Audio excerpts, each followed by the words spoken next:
News 18 में आपका खैर मकदम। मैं हूं आपका मेज़बान सईद मंजूर। इस वक्त हम मौजूद है त्राल के बसमनी जंगलात में। अगर हम त्राल की बात करेंगे, पिछले कई रोज़ से मुख्तलिफ जंगलों में आग लग गई है। इस वक्त जो ये हम आपको दिखाएंगे, ये आग जो है ये बसमनी के जंगलात में लग गई है, जिसकी वजह से यहाँ सरसब्ज़ सोना जो है वो खाक हो रहा है। अगर हम बात करेंगे त्राल के कई जंगलात में इस वक्त भी आग रुमदार हो गई है, और अगर बुझाने की कोशिश की जाए, अगर जो मुख्तलिफ महकमों के लोग हैं वो इसको बुझाने की कोशिश कर रहे हैं, लेकिन इस आग पर अभी तक काबू नहीं पाया गया है।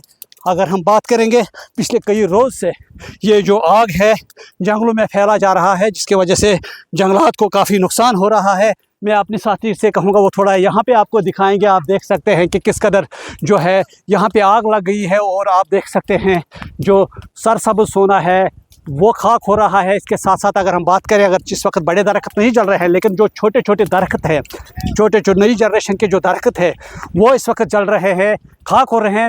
जंगलों को काफ़ी नुकसान हो रहा है, लेकिन अभी तक कोई ठोस इकदाम नहीं उठाया गया है इन जंगलों को की आग बुझाने के लिए। कोई ठोस हिकमत अमली नहीं की गई है। अगर हम बात करेंगे यहाँ के जो मुकामी MLA है, उन्होंने चीफ मिनिस्टर के साथ भी बात की थी इस हवाले से, ताहम अभी तक कोई इकदाम नहीं उठाया गया है। अगरचे कुछ वॉलंटियर्स निकलते हैं आग बुझाने के लिए, लेकिन जिस कदर जंगलों में आग लग गई है ये एक तशवीशनाक सूरत हाल है, और जो नुकसान हो रहा है इसकी भरपाई करना बहुत ज़्यादा मुश्किल है, क्योंकि जंगल जो है ये लोगों का सरमाया है। लेकिन इस वक्त आप देख सकते हैं कि किस कदर ये जो जंगल है ये खाक हो रहा है, खाकिस्तर हो रहा है।